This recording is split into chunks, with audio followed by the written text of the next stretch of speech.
আসসালামু আলাইকুম বন্ধুরা। মানুষের জীবনে অনেক স্বপ্ন থাকে, কিন্তু আমার একটা স্বপ্ন ছিল মেট্রো রেল তৈরি হবার পর থেকেই, যে আমি কবে মেট্রো রেলে উঠবো। তো আজকে আমার সেই সুযোগটা হয়েছে। সেই সুযোগ আমি হাতছাড়া করিনি। ঢাকায় ঘুরতে এসেছিলাম, তো ভাবলাম এই ফাঁকে মেট্রো রেলে করে আমি মতিঝিলে যাব। তারপর টিকিট কাটলাম, টিকিট কেটে খুঁজতে থাকলাম কোথায় ট্রেন। পরে একজনকে জিজ্ঞেস করলাম, বলল ভাই উপরে। আমি বললাম আল্লাহ, এতদিন নিচ দিয়ে গেছে, এখন দেখি মেট্রো রেলের উপর দিয়ে যায়। যাই হোক, উপরে উঠেই কিছুক্ষণ অপেক্ষা করতেই ট্রেন চলে আসলো। বাহ, ট্রেনটা দেখে আমি অবাক হয়ে গেলাম, এত সুন্দর ট্রেন আমাদের বাংলাদেশে। যাই হোক, ট্রেনটা সময় মতো চলে এসেছে, আমিও সময় মতো চলে এসেছি, টাইমিং মিলে গেছে।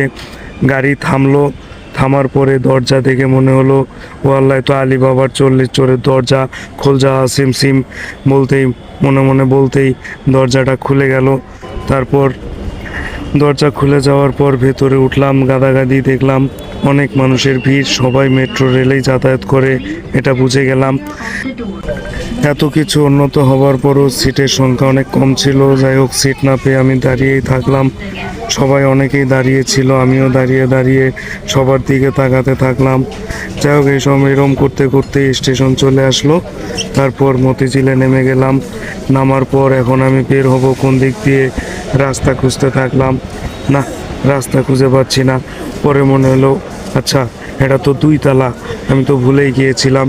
পরে আবার সেই সিঁড়ি খুঁজতে থাকলাম, খুঁজতে খুঁজতে খুঁজে পেলাম না। পরে অনেককেই দেখলাম নিচে নামতে, আমিও তাদেরকে অনুসরণ করে নিচে নামতে শুরু করে দিলাম।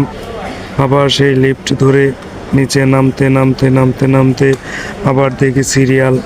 আচ্ছা, তখন মনে হলো এবার সিরিয়াল কিসের। পরে সামনে যেয়ে দেখি যে না, এই সিরিয়াল হলো আমি যে টিকিটটা কেটেছিলাম, সেই টিকিটটা আমাকে আবার রিটার্ন করতে হবে। শুনে মনটা খারাপ হয়ে গেল যে এতকাল ট্রেনে যাতায়াত করলাম, সেই টিকিটগুলো আমরা ফেলে দেই অথবা নিয়ে আসি।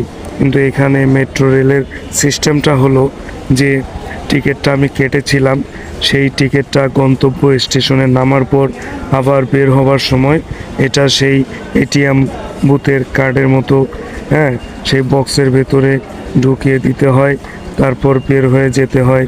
আর এভাবে আমার স্বপ্নটা পূরণ হয়ে গেল।